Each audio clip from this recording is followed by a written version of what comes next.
Hello. I did not check my hair because I didn't. I'm trying to do that more before going live. Sorry, guys. This is and the lighting. One sec. Ugh. Alrighty. So I got the reader again this morning at the Whole Foods while doing some grocery shopping because as much as it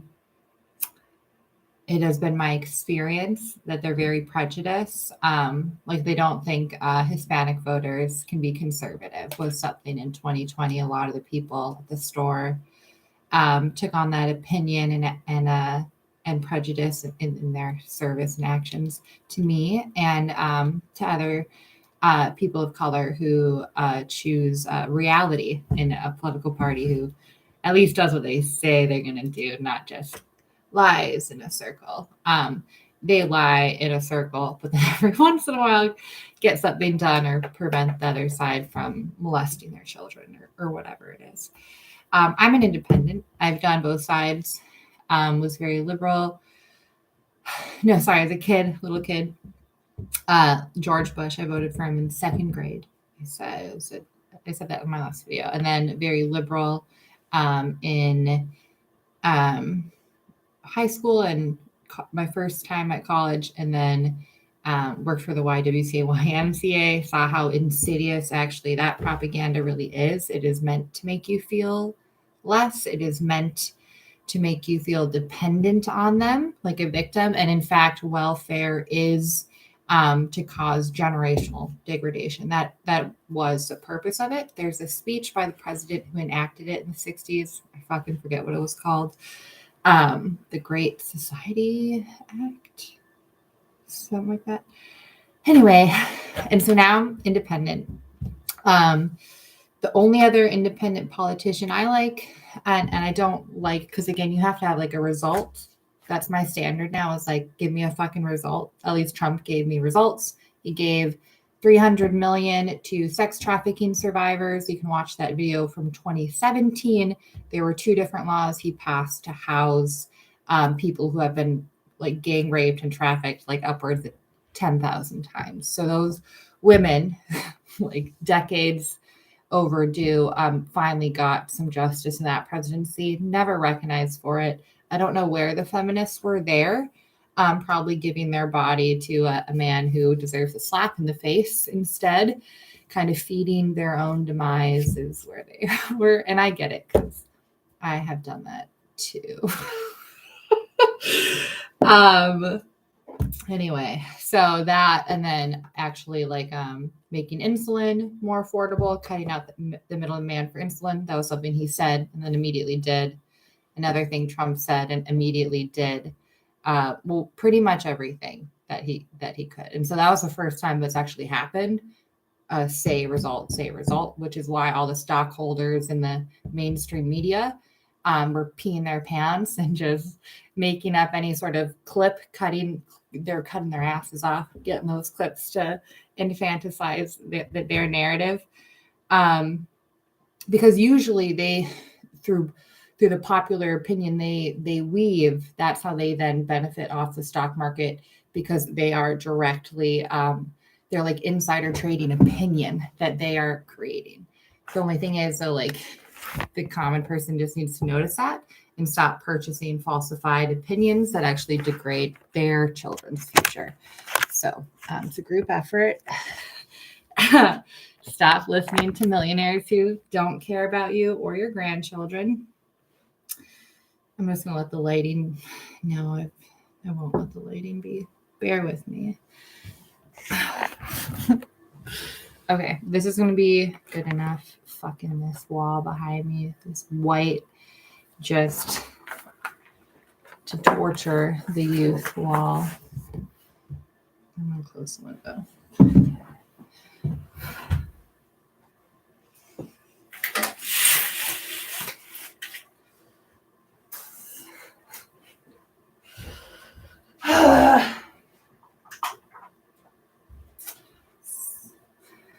This is why we can't have nice things invented at university.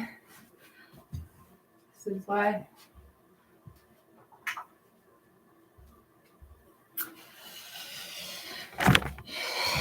What, state universities, I guess.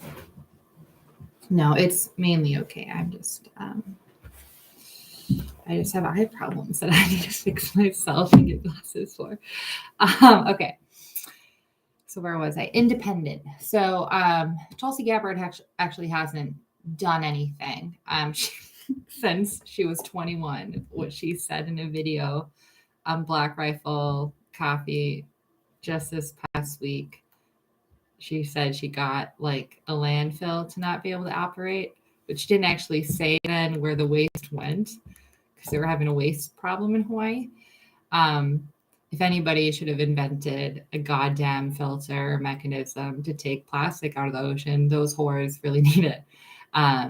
Get their tanned surfboard asses inside a lab and make it fucking happen. You know, like, oh, do you love hibiscus? Well, hibiscus is questioning your love and dedication. So, also like, God damn, I love hibiscus tea. Like fresh hibiscus tea. That sounds so good. So tart and yummy.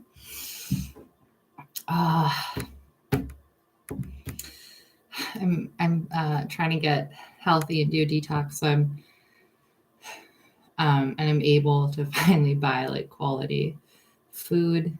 And gosh, I'm just craving so many things like hibiscus now, and then like grapefruit, cayenne, just so many. Pau d'Arco that was on sale at the store, and I'm just like, oh my god, this is why I occasionally go to the co-op, because where else can you get Pau d'Arco, you know, which is a bark from South America, and it's an awesome anti-carcinogen, antifungal. Actually, and I'll recommend this from like a yoga Ayurveda perspective.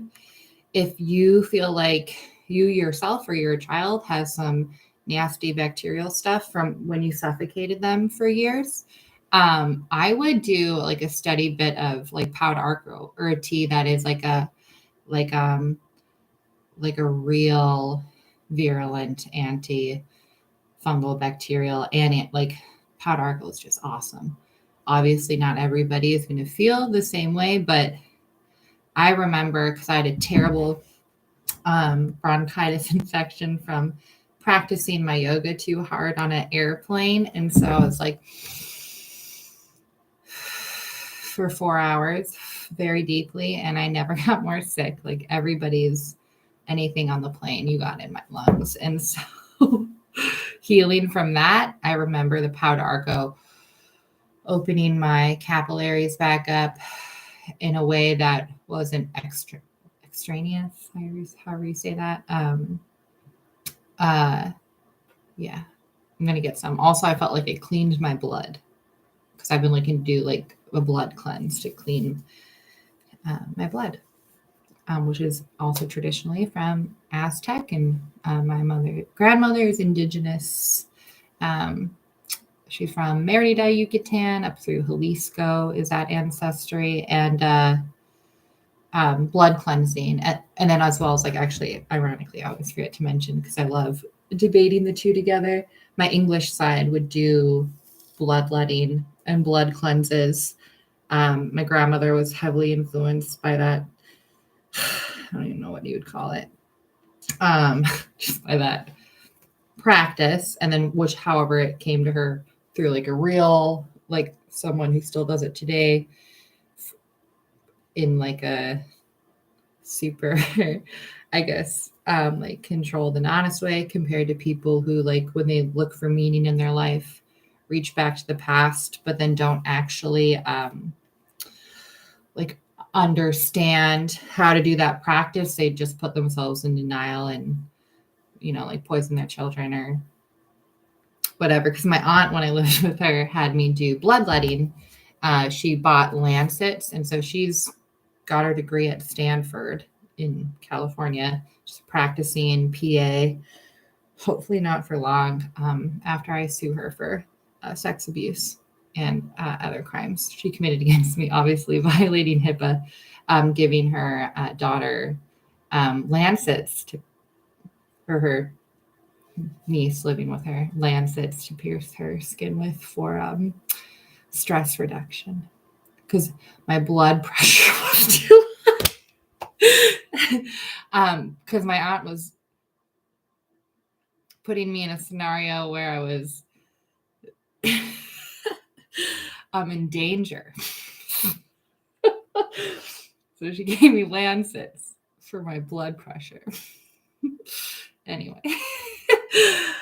Okay, so thank you, Ed Raymond from The Reader. I got a new issue, and this is kind of what I'm dedicating to because the articles really, like the writers have gotten some unique creativity that I haven't seen or just hasn't been my taste before, but there's another real good one in here. So this woman, by the way, so she just passed, and I really love this black and white. I want to see more black and whites.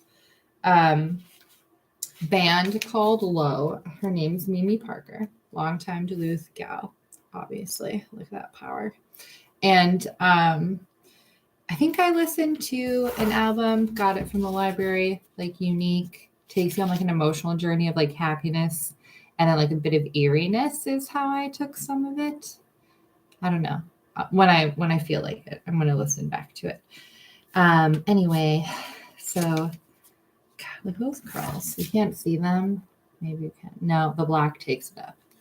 There's like, she has some thick, fantastic curls. All right, gal, rest with the goddesses. Or however you were, I don't know if she was religious in any way. I don't know. I wonder if a lot of musicians feel like they rest with like music, or like fellow musicians. I don't know. Don't know any musicians who have passed. Yeah. Okay. So I'm going to read, and I don't know what you have to say, like legally. Do you have to say quote? I'm just going to say, I'm going to read from this. These are their words. Okay. Adults doing the hokey pokey. The country is going to hell while politicians of both parties are dancing. It's been many years since Corky and I did the hokey pokey. That dance where you force your extremities, including your head, to flail and shake to a musical Caribbean-like beat, furnished by various instruments. The common lines were similar. Only substitute body parts. Put your right arm in, take your right hand out, put your right arm in, and shake it all about. You get the idea. The next lines involve feet, butt, and your whole self, and a whole lot of shaking them all about. It's just so brilliant. I thought of the hokey pokey while I watched a Republican campaign TV ad attempt to make a new office in the Minnesota Attorney General Keith Ellison's body by attacking him as a defund police advocate, which he is. He said that. He's been quoted on video saying that. So like if the news you watch hasn't shown that, that's just like he is very much an establishment Democrat. Not that he hasn't enacted things, but like he's there for like the bit. You know what I mean? I wish he would get like a silk route established to the cities so we can have more men in silicon ties. You know what I'm saying, Keith Ellison? Think about it.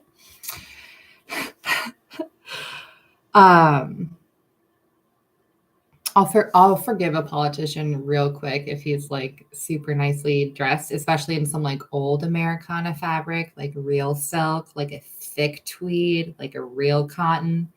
I'll just like, okay, well, where's more of that then?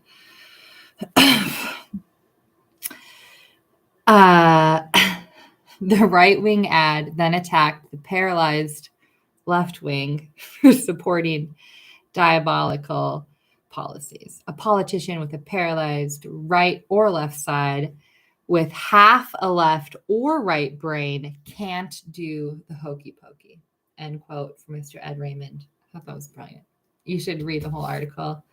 And and then he goes on to and then this is why I like don't mess with the reader that much, because it's like a lot of men where I'm like, this is your journal. Think of your audience if you're actually wanting to build up that political environment here and really get people talking, because then it's all like opinions loosely based on things I'm sure he Googled real quick, or he has a poet that he mentions, like this European branch of Russia poet, Yevgeny Ushchenko, which, and this is okay because it's taken me a long time since studying world history to like kind of digest how I feel with modern Russia and then its stance in like the past few centuries. And it is a fun journey to go on because, like he says, it's a country with 11 time zones. It's the greatest landmass, some of the oldest, like different branches, like Homo sapiens, have been dug up there. I think like the Denisovan Cave, or maybe I'm thinking of a different one. But that's another continent, actually, where like discovery of like old groups of people, like we have no idea what we'll find in the years to come, uncovering things there, and that which will tell us more. So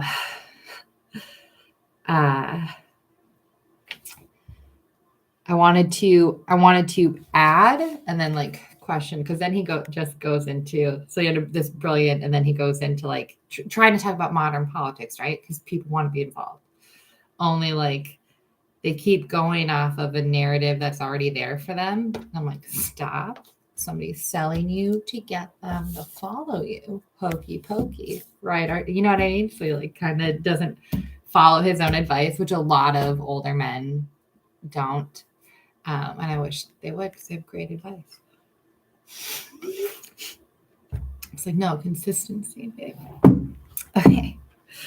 We'll go on. Okay, so he actually doesn't think Vladimir Putin, or no, he didn't think Donald Trump had a sense of humor. If you were in that, like in any aspect in 2020, if you haven't done the thing where you watched the clip that got you riled up and then went back to watch the full clip, do that, because you're going to see exactly where they cut the clip. And that's just like not what he said. And it could be that the opinion after everything he said, you still don't like it. But just know that's how the news you watch is fucking with you. So next time it's a clip that's cut, be a big boy, put your big boy pants on and go watch the whole fucking clip. Okay? Because also then it's fucking hilarious because he's broken with the Republican Party as well. So that's what's going to be really fun. I think the other day, just, because Ron DeSantis just took his like total propaganda, like what these fucking people do, the ones on the left and the right, just took somebody's entire personality because it was effective and pasted it on their face. And they said, oh, look, I'm the same. Vote me real quick. Yeah. And so Trump's actually broken with the Republican Party and Pence as well, multiple times. And so that's something like, I don't know if a lot of people have seen that. It's awesome to see because, like I said, I'm independent now. I like that Tulsi Gabbard's independent. She broke with the Republican or the Democratic Party. Trump broke with the Republican Party. We got some independent parties saying like, hey, how about I call both of you out on stage and let people see the fucking hokey pokey, as you put it, at Raymond. Where are the hands and the feet going in and out? Who's high-fiving as they do so under the table, So, yeah, and Vladimir Putin's not going to have a sense of humor that you understand. He grew up homeless as a child, and his mother died young, and he lived on the streets, and then he slowly just did like gathering intelligence stuff. Those kids in that region, like the Balkans and like Palestine, Syria, Gaza, like those kids, those preteens, they're doing warfare as a job because that's the reality of the region and the time they're growing up in. So you're going to be involved. If you have a good ability, if you're brave in a certain way, you're going to be involved in some sort of something for survival, or you're going to go where you're put, where you're herded, because otherwise you're just going to be herded around in that area, as you know, or whatever the fuck, or you'll go to school. I don't know.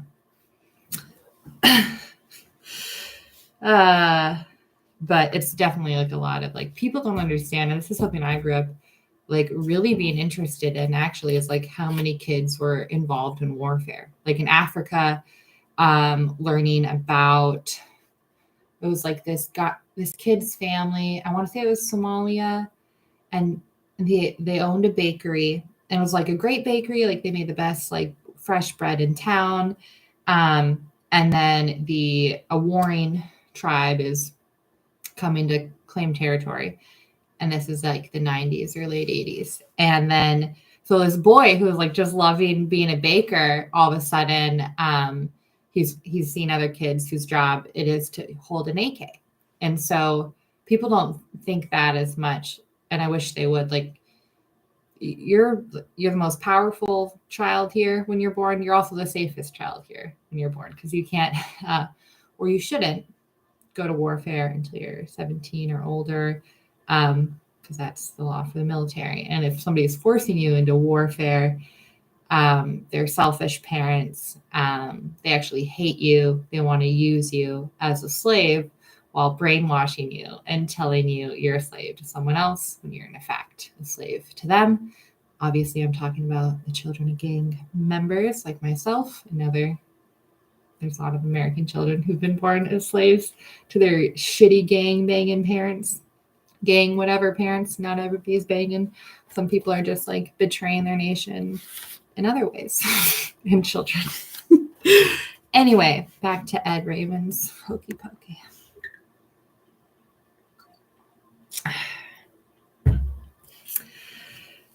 Because I like answering back, because it's what debate and like is actually supposed to be. It's like we're in a propaganda fucking shitstorm right now. So I like to hear where people are coming from, because I want to know like, well, what's being said in mass? Like what's the huge message just everybody's gobbling up? And then I want to answer back with, I do independent stuff. This is what I know very well. This is what my opinion is now, and this is what I also like interpret. Not that you would know everything well, but a lot of things in history, it's a solid pattern. For example,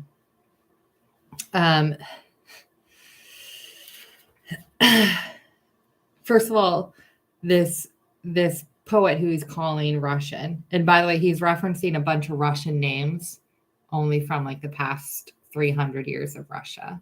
Russia's actual social structure is, as he'll later reference, over 1,000 years old and even older than that, because those trade routes in the way north before the transportation of these last 100 years, you're talking Confucian branch, old fucking families. So like these are, you mentioned only the names that have a very popularized Eastern European Russian relation, not those 11 time zones. So much Indian migration, very special places up there, right in that border between Asia and Russia. You'll notice we don't talk about Kyrgyzstan a lot. Just saying. These are some things where it's fun to open your mind and say like, okay, well, and give yourself that authority. Like, okay, I've read this piece of this journalist said this about Russia because I want to learn about it. You then have to, from your own understanding, digest it. You can't take on someone else's opinion, first of all, because it's someone else's mainly opinion, and you need to do the justice of letting your own mind work through whatever information you're taking in to what you know. And that's what everybody else deserves. They want to know what you know. What have you long considered? What have you battled inside yourself about? Those are things of knowing, and people need to give themselves permission to know more. And I need to give my permission to say I don't know more, because I'll take it all on in like a bit of triumph, I guess. So moving on. Gosh, and I just even wonder, like, population of Russia up until mass transportation. Huh. I wish when we talked about Russia, I wish we would talk about it via time zone, actually, at Raymond, because that'd be cool to say, this time zone, notice all the social data and conversation and patterns in this time zone, like the Eastern European one, and then like the Mongolian time zone. Obviously, those are going to be like entirely different things. And so that'd be awesome if we talked about like in time zone when we talk about Russia, since it will be like for the rest of our lives, that's the hot topic. That's going to be banging up there.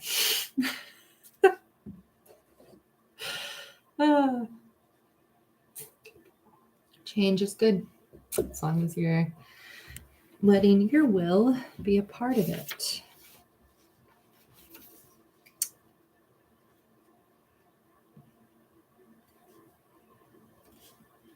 Sorry, I mean that like for myself. I think a lot of you need to be able to think for yourselves. And I literally mean like origin of civilization through to today. It's irritating that people can't speak back and forth from origin. It's you can't understand fully if you don't do that, unless you're like unique in a certain way. But I learned that after working for the YWCA and trying to fully educate the girls, as I was like, shit, I should always be talking to origin and back, because like if I'm educating a girl, like what I wanted to know, I would have loved at school: origin, modern, origin through to modern, origin through to modern. So Russia has not been an organized country for 1,360 years. That's not at all true. I don't know why he wrote that.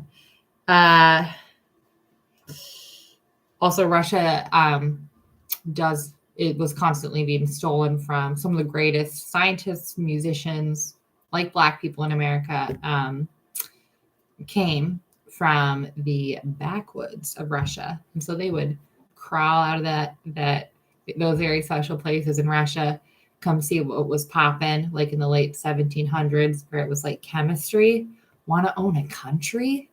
That's when physicists and chemists became kings and queens, dictators alike. And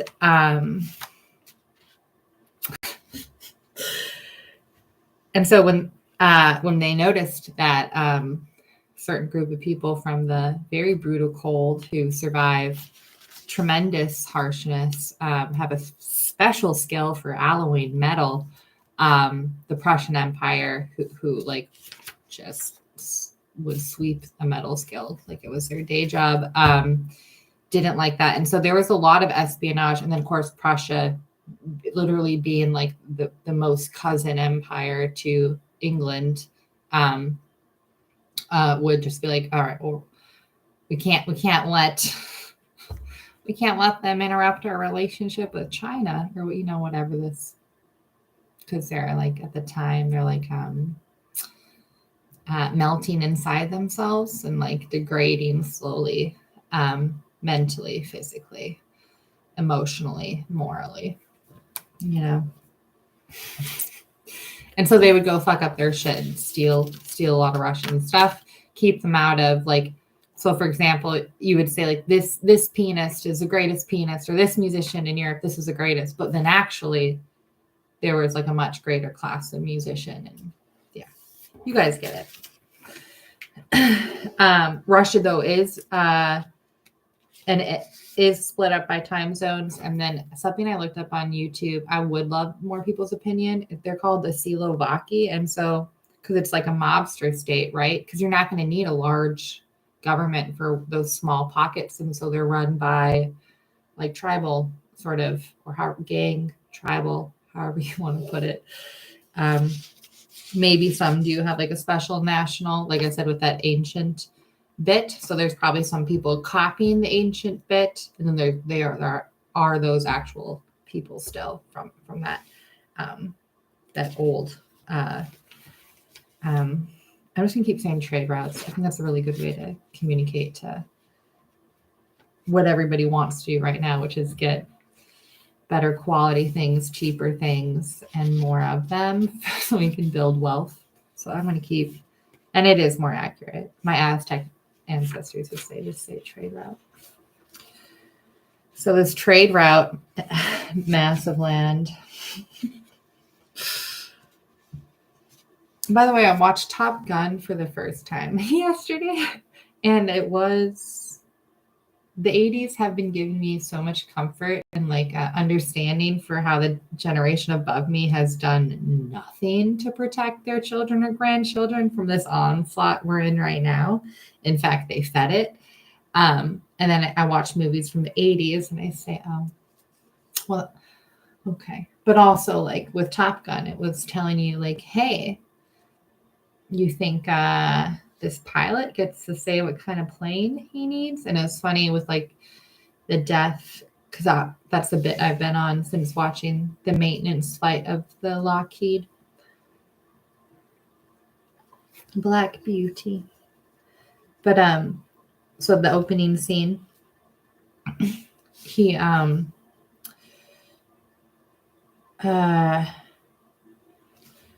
he's wanted to get close to what I imagine is a Soviet plane in the Indian Ocean. By the way, some of those marriages between the northern Indian, like Himalayan, which I'm trained in, by the way, you can go to Duluth Yoga North online if you want some Himalayan, real old traditional yoga. Not all the people who train there are able to translate it because they don't know what it's like to appreciate antiquity in the modern era, I guess. I don't know why. It was really frustrating training there and being like, wow, no one's actually dedicated to what this is. Or rarely they would be. But anyway, so a lot of those women going up north and like a lot of the north coming down for those women. That's kind of beautiful to think of. I'm just in a romantic mood. Don't mind me. But like historically, like the marriage between the trade routes in the northern mass and the trade routes in the southern mass, India, Russia. You have to be dedicated because you have to travel through so much gnarly terrain. I don't know. We don't know those stories. You know what I mean? Or you'd have to go to India or ask Central Russia. Just go right to Central Russia. Say, hey, I'm doing a news story on marriage.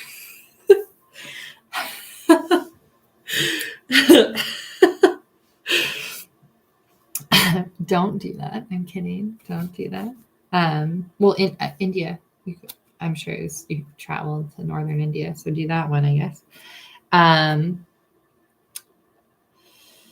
So then he talks about the promises of wheat America gave Eastern Europe in the early 1900s, and then the defaulting on those loans, that's the conclusion I come to when we have these massive groups of murders. I always think, okay, well, I don't buy it because we're in the new century that someone would just murder to murder. It's okay, were you going to purchase this land and have 100 million people in this massive province grow for you?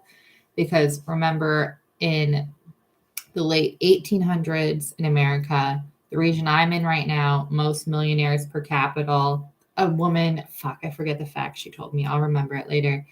The largest boat club in the whole country, or like the most funded here in Duluth. And then we had a stock market crash. Guilds, these were the metal guilds. Probably the lumber guilds just fucking snapping in half. And so we had that actual real stock market. Bunch of people choosing prince, wanted to cheapen, wanted to expand quickly.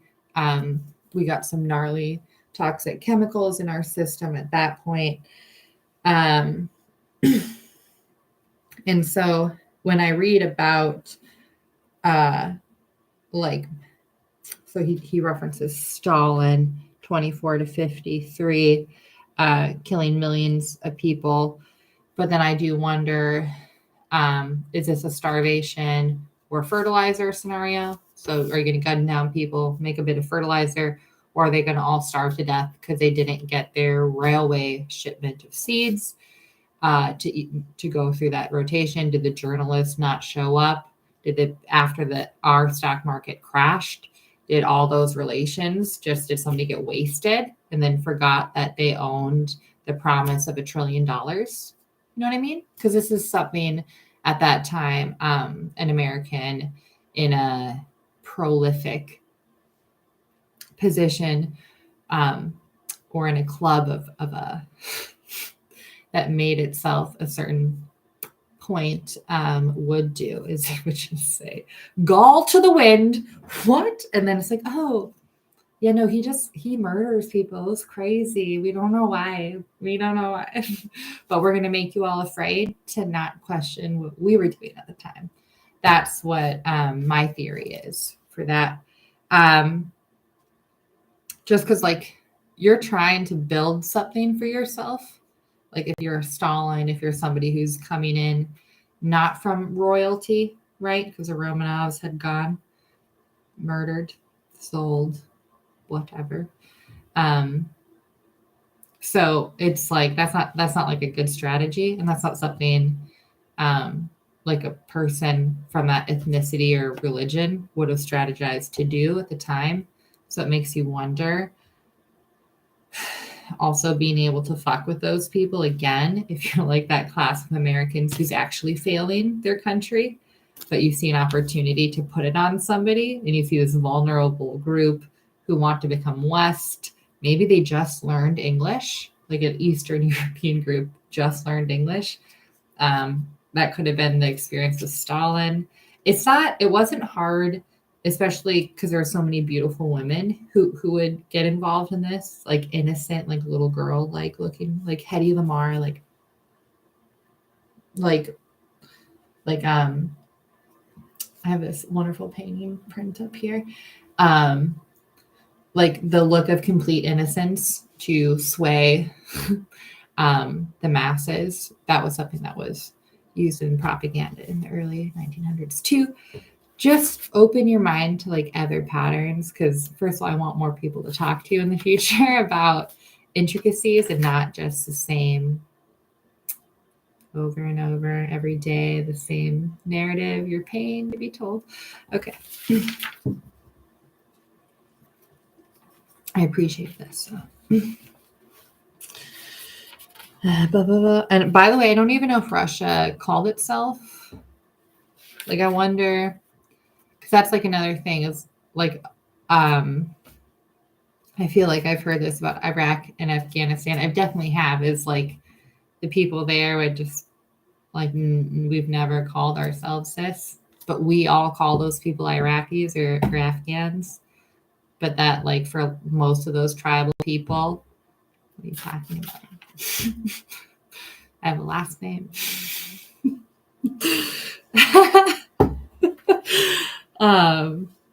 That's another fun propaganda bit to follow.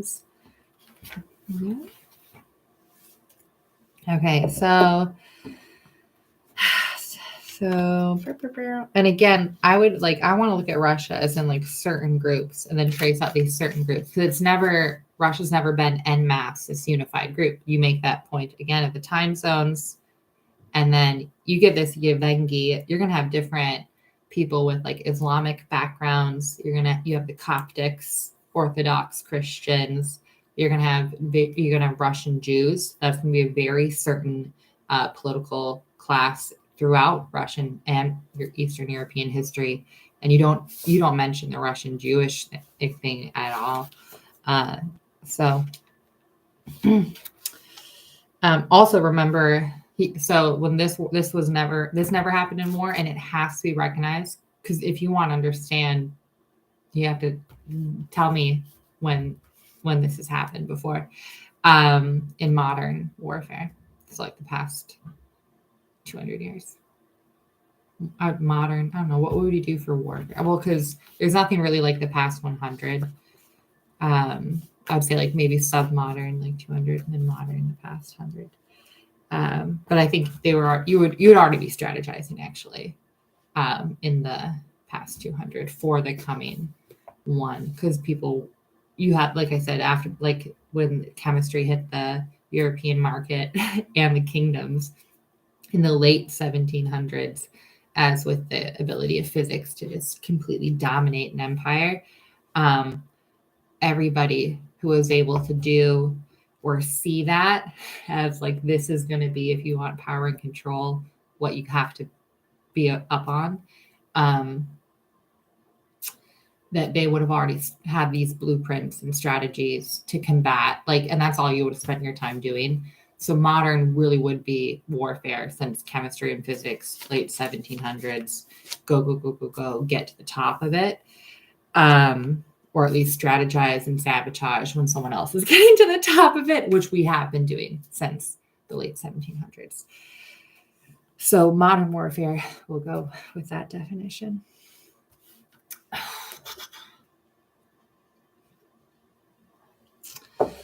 I don't want to finish my Top Gun story. No, okay. So he flew the plane in a direction where the engineers didn't make it to go that direction. Then his friend died trying to eject because it put things in the pressure a little off kilter, and he got jammed or hit his head on something coming up. Or just like the feeling, like when you're able to feel your weapon, that gets like distorted, and then you can't like sense and feel your way. I think they had gotten like, they were like getting all sweaty. So like they said the air valve got crushed, or wasn't operating normally. And I'm thinking it's because he had went upside down in a way where like the plane hadn't been engineered to go, but he was like, skill, here we go. And then the engineers was like, no need to warn you about something happening because you need to learn this lesson in reality. I don't know. And then the plane did that. And then, I think those are still the same planes we have from the movie Top Gun. Let's say like, I'm sure they're better. I'm sure the paint is much better. I'm sure the seats are much more comfortable. I'm sure the stereo. No, I really hope in my lifetime we get to see like variety. Like when World War II happened, and it was like, God damn, look at that fucking plane. Okay.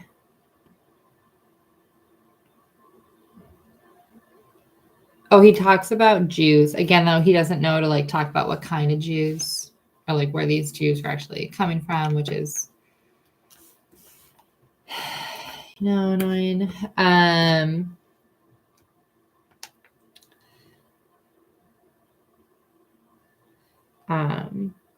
he goes on to give this bit of like who's done worse, who's more evil. And he never mentions the mass sex trafficking of Irish children, women and girls, and all of American history. Actually, the more slavery exists today. So you talk about all this, but America is the largest purchaser of child sex. That's a Tim Ballard CIA statistic from 2017, still true today. Just a bunch of teenage pedophile enthusiasts still at large, only they're more like prepubescent now because they're such pieces of shit that they need more innocence to make them think they're worthy of life, which they are not. All pedophiles deserve to die. All people who rape children and teenagers or groom them into control because they are absolute garbage, all those people deserve my Second Amendment as an answer back, because that is a threat to myself, the future of my children and my grandchildren. We can't have that happen. Also, the kids, apart from it being the greatest evil and crime, that could ever occur in history, sexually molesting children in a strategic, religious, social, political, desirable, for punishment, all the variety of ways, the greatest evil. That aside, the kids need to invent. For everybody over 50 right now, I hope you know, none of the younger generations are going to feel obligated to care for you. Most of them will want to see you die and live in your house because they'll be homeless because you haven't built anything, because you're greedy, greedy communists who only got joy off of watching the youth not be as good as you thought you were.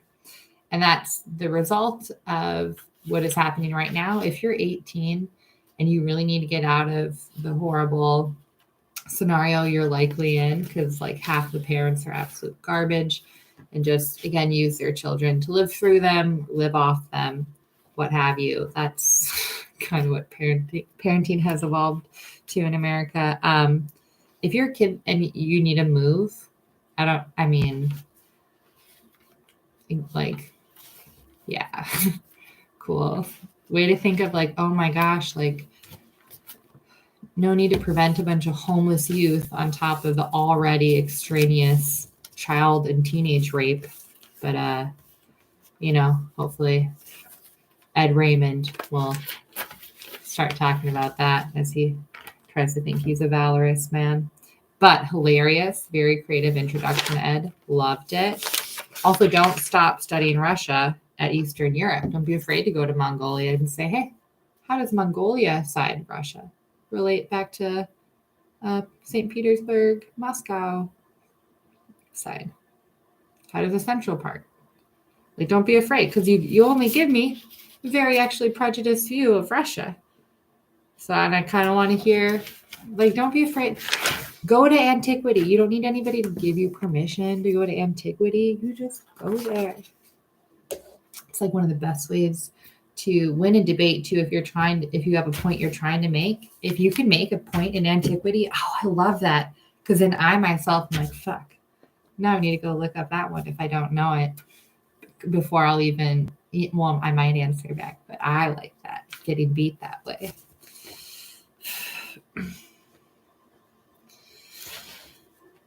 There's a Veterans Day event at the barn today that's free. I'm going to go to the guy from North and South Vietnam, as it from childhood. Kind of want to hear a perspective.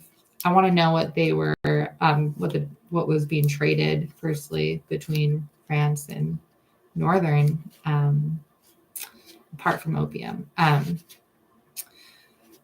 Northern Vietnam. I want to hear it from somebody there.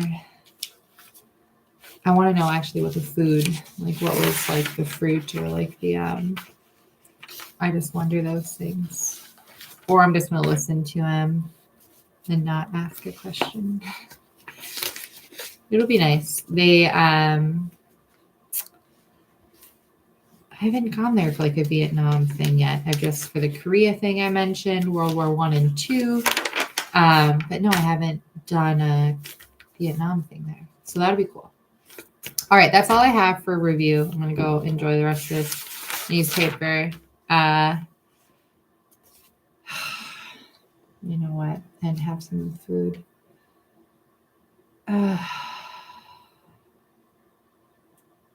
Harry Wealthy, that was the other article I liked. So I'm just kind of seeing if I want to talk about it.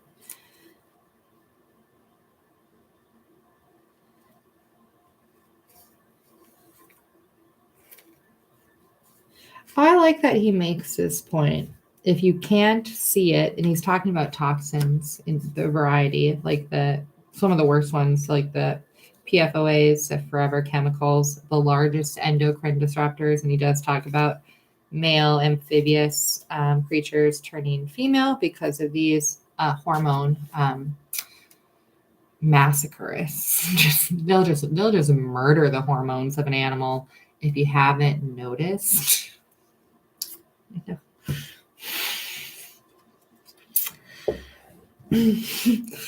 And I like that he says this.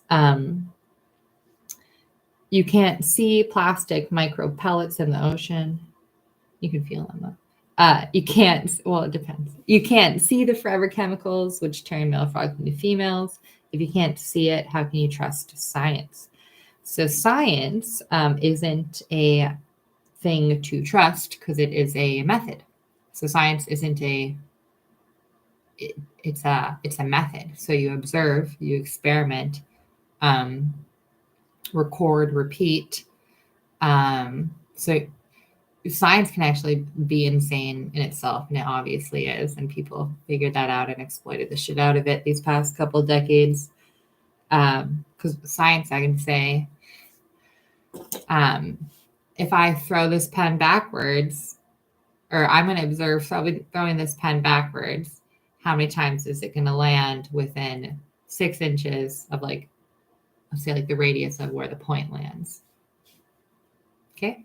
Am I building anything? Am I saying I'm going to do anything? Am I helping you? After I do the experiment, could I lie? Could I say that the purpose is to see if ghosts exist? I don't know. So you see how, like, easily it can be adulterated and, like, made a bastard notion. So it's like, give me the results. Yeah, show me, demand what you can see. People really should do that. Oh, have you made another vaccine? I demand that the microscope footage, actually, because I want to see it interacting with the cells that you're going to put in my body, like the heart cells, which the vaccine has been combating the heart cells because it's a protein spike illness. And so the vaccine is going to react to muscle in a different way because it's a different kind of virus. And so I think it would have been nice for people to see the cellular reactions and judge for themselves. I like that you make that point, Mr. Harry Welty. If you can't see it, how can you trust science when anonymous trolls? So Facebook and Google are billionaires who don't want you to have money because they're competitors. Again, they're just publicists. They're just... I love that he says that, anonymous trolls. Well, it doesn't matter. I'd rather an anonymous troll than a multi-billionaire with ties to multiple foreign nations and who I can tell is kind of like autistic like me. And a lot of those mostly autistic people, like, if I get on something and I need a fucking answer, I'll never not find that answer. Unless it turns out to be nonsense or, like, lead to a non-function or something that I can just push aside or a conclusion I've already come to. But if I need to do, if I have a vision I'm going for, every day, nothing's ever interrupting it. Nothing's ever changing it. And so when I think of, like, Mark Zuckerberg, the Google guy, he seems a bit more like social, like a bit more like practical. And then Twitter, who's now Elon Musk, but was Jack Dorsey, like, watching them, like, you can tell, like, Jack Dorsey has, like, a vision he's not, like, easily budging on because he has vision. And same with Elon Musk. He has a vision. We're consistent. We're not back tracing major ways. I love it when I do because I'll keep, like I said, I'll keep going. So if I have something wrong that I'm not seeing and I'm keep going, actually it's painful because I'll work like hell to find out what it is that's not quite right. And so people like us actually love getting interrupted. I know we're harsh. We have, like, a cold stare, but a lot of times, because we're not speaking the same language in any sort of conceptual way, we're actually just digesting what you're saying from how we understand you. And so that's kind of what the cold stare is a lot from autistics. Just give it a minute. Also, like, make sure you make sense. A lot of people just always talk accusatory to autistics. So it's like Mark Zuckerberg at Congress is how I feel a lot of the time. Just like, no, it's fucking your job. Like, the internet. I invented this bitch 14 years ago, this Facebook. Like, you're asking me about it a decade later? Are you serious? Are you fucking... Your kids have been on this. What? What? And that's so, like, don't talk accusatory because also, like, the intent, like, I would never I never have, except for when I was like a teenager and had like my first really bad relationships, like plotted like I would never waste time to hurt somebody. So that's something too, is like a lot of people with vision, because people actually aren't taking a goddamn second to understand us, are misunderstood in that way. And so, but don't think it means that person doesn't ever think about your scenario, because people like us oftentimes just have think you think. And that's why I have Delta 8 from Superior Cannabis, and it helps think slower. Well, it just helps with the stress too.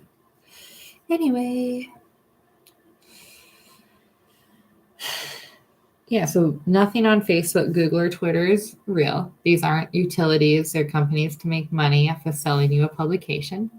It's really hard to find good information. I like Britannica sometimes off of Google. I like the J. Astor journals, getting journals from a university website, physicsnews.org, making sure those journals, even though grad students can lie to, at least you get more like this is an individual, independent perspective from journals alone.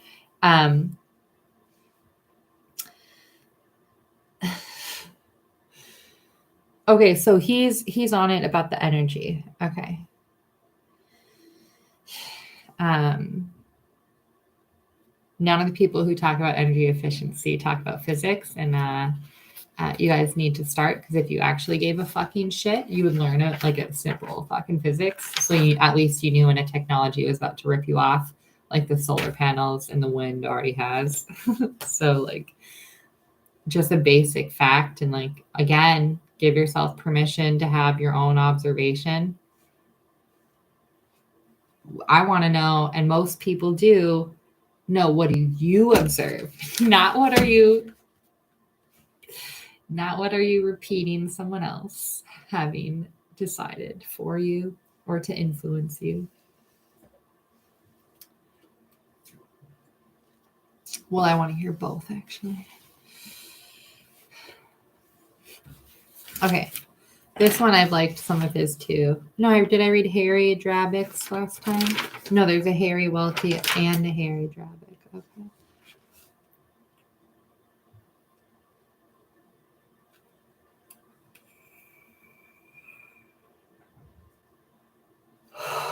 Oh, look at Harry Drabek, like answering my notions this morning.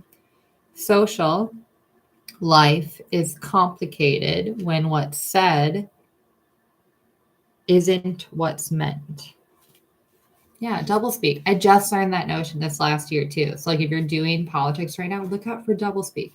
I just noticed that. That's a creative way. Very American, because we've had so many different versions of English and people forget that. We've probably had like 1,000 versions of English in these 200 years, actually, if I had to guess.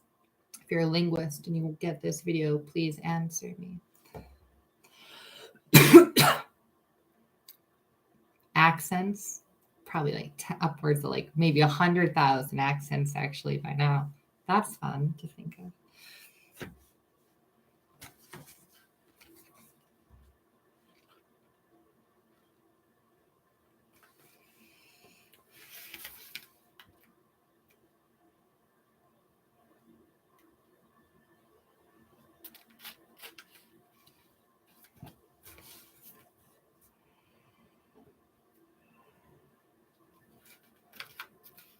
Oh, cool. So this is Michelle Griffith.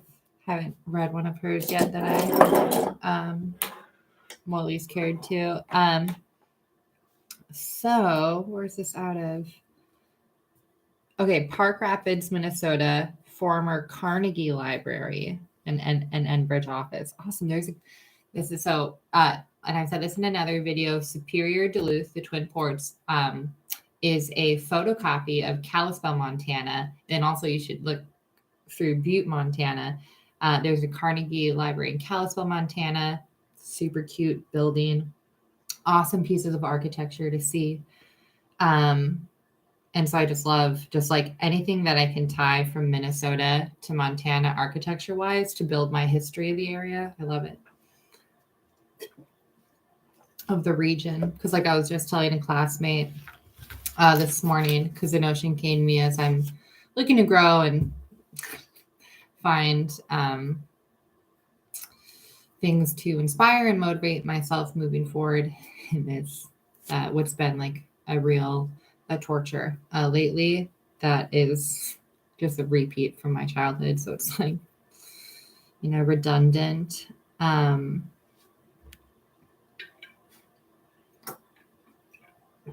So as I was thinking about Native relations and my great grandmother's ancestry and how I want to grow that in my life, I loved, so actually my favorite part of going out to Montana was the drive and going through Fort Peking, just like my experience there. Like I had like a wild dog experience there, which was really meaningful to me, reminded me of my childhood. And then going through Blackfeet again, just like a very home feeling. And that's where I'm like, okay, I think my grandma would have maybe come up this far north, my great grandma, or I just some other notion, or I just feel that way. Also, I'm pretty sure my grandma would just vacation there, my Santa Barbara grandma, as I'll call her, back in the day when she was married to my first grandpa, who was like let's call him a schmoozer from the late 70s, from the early 70s, just a couple schmoozers. Okay. And so Blackfeet was awesome. And then I didn't get a like really go by Crow, but just going down through the southern part of Montana was just like real comforting. And anyways, I was thinking, but what's sad is like there's not more there. Like they had some iron teepees, like I've mentioned before, at Fort Peking. And I was like, oh, it'd be so awesome to do like native metal work, have that guild grow, and we need it. And in Kelso, Montana, like a couple of the like gas stations, there was this one had like an iron, like the guy made it, twisted door handle, and then a fucking axe, like a door handle on the other side. Just like love seeing people work with iron. It's awesome. And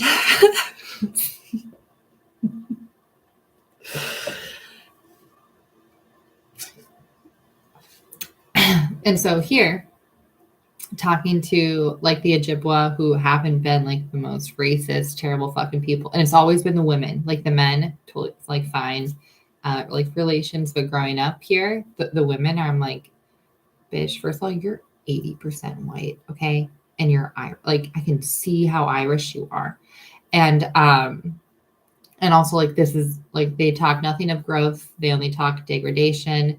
They only talk, and then their actions are that they actually only reinvest in the things killing the area in the first place. So just and with the potential of what we're capable of, pisses me off. We don't really have relations with Toronto. I love that Toronto does an Indigenous fashion arts festival now, and it's fucking amazing craft work. And they actually have like a runway like show with it, just gorgeous. And it's like cool. So way to build with other women tribes, even around the Great Lakes. You lazy. But hopefully that'll change as more women grow in like business in the area. And it's just, I think it's just a lot of this class from the time in Duluth where for a Ojibwe woman, I'm sure it's just like massive amounts of rape for in the 80s and 70s. Okay, I'm sure. And then I'm sure they took it out on innocent women younger than them, because that pattern never changed. Just the group it was directed on and the group that was protected changed. hopefully Duluth will be more honest about that history. We're getting there. But anyway, it's like Ojibwa men, definitely more like productive conversations and relationships over the years. And so a fellow student had talked about the 1854 treaty and what I wanted to know, like what the most important part for him was of that. And he said that the hunting grounds, because it's like, oh, we're supposed to be able to go, be men on our hunting grounds. And I want to hear more specifics about that particularly. Like, I think all topics that you wish to, that are serious, that you wish to change, you can't do all, like, I'm talking about everything at once and never get anything done. So I love the hunting ground issue to be solved solely as the hunting ground issue. And I love the opportunity that opens up for the youth to get together and do something meaningful. And then just anybody. And so having my great grandmother's ancestry in Merida, Yucatan, up through Jalisco, Mexico, and a lot of the Swedish Mexican settlements in Jalisco.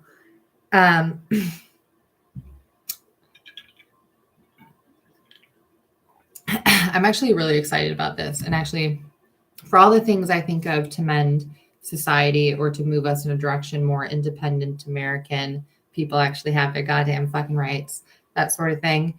Out of all the things that I think of, this one, I'm actually most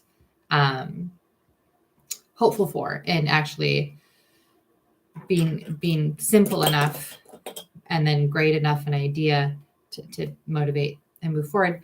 And that's expanding and actually trade routing hunting grounds for Americans with the trade route in this particular region of Mexico, up through Jalisco, and then all the way up to Minnesota. And so Ojibwa people, or we would break it, because I'm sure all the states in the middle would be like petty little bitches about things. And I don't want to deal with things I don't have to deal with. So if I could just deal with some older ancestry in Jalisco and Merida and have that trade happen for hunting grounds up north, and just be something fucking different and actually fun and something exciting for the youth to go to here. There's a lot of depression among them right now, and like suicide among youth. We had like 2 weeks of teenagers getting murdered in Duluth this summer, and then a few car accidents by people in authority, or just one in particular. No, this city had it's Superior, Wisconsin, had 2 officers. One ran over a person, just like ran them over in an alley, claimed something stupid. If your eyes are on the road, you can't run someone over. So, and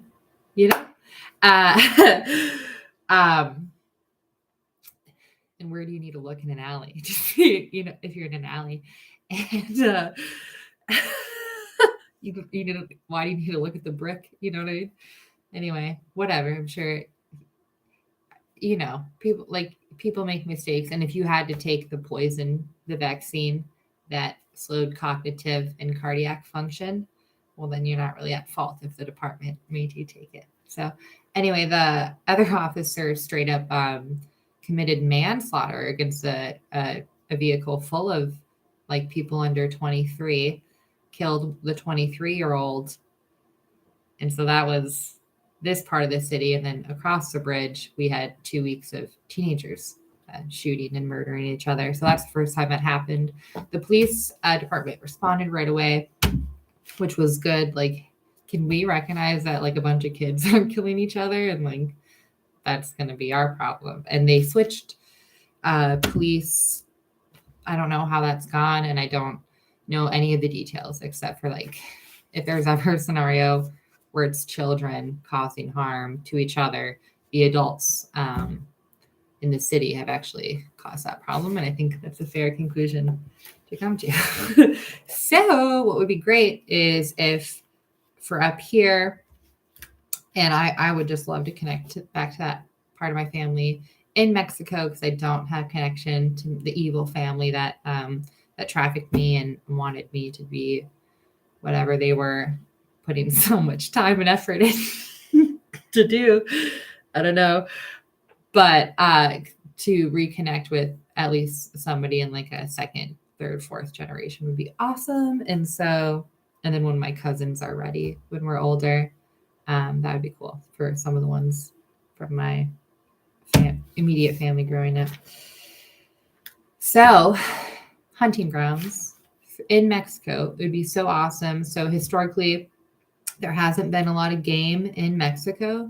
And I wonder how local people in Jalisco, which has like so much terrain, and in like Merida, Yucatan, which I guess is like a tourist, but I don't know how like the rural part of Yucatan operates at all. I'd be so excited to find out. So likely to start actually in Jalisco so they could see, because Merida, Yucatan is going to have like so much old structure. I doubt there's, I don't know. I'll look into it. But Jalisco, I know like woods. And so it'd be awesome to get some elk down there, like buffalo, if that's what they're into. And how cool would it be to have like a hunting grounds exchange? And that way the kids can like network with a place where they can expand in their own continent, like indigenous trade routes.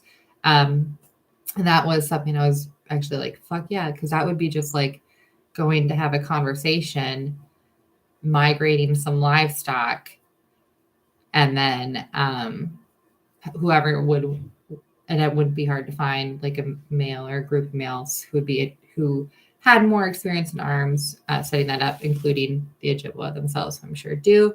I don't know like how the laws would be that. Maybe it'd just be bow hunting allowed, which would be cool. And like, that would be the best because there's like a little bit of a warfare. So I guess you wouldn't want to get caught with a rifle or like false flagged, if you're doing that. So we just bows. Because that's going to go on for a while. And so that'd be awesome to see if those people would be interested in that exchange, and that would take just another, the Ojibwa group, whoever it would be, maybe just be some people I wouldn't ever stop at the group told me I couldn't do, because I'm sure I would find some random Ojibwa people who would love to go hunting elk or buffalo in Jalisco.